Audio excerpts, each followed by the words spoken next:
لم أهرب إلى حذف الصور أو إلى أصدقائي لأحدثهم عن سوء تصرفاتك وأنك الطرف الأسوأ في قصة علاقتنا.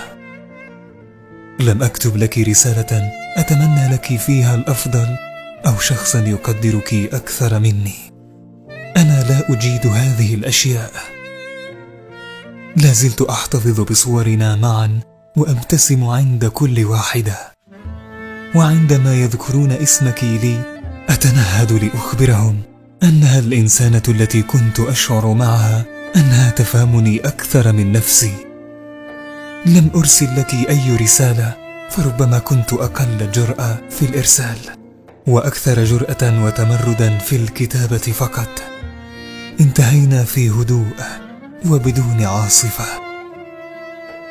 أنت اخترت شخصا آخر وأنا أنفضت الغبار عن تجربة أصبحت مصدر إلهام لمذكرة العطشة للأبجديات والأسطر الحزينة.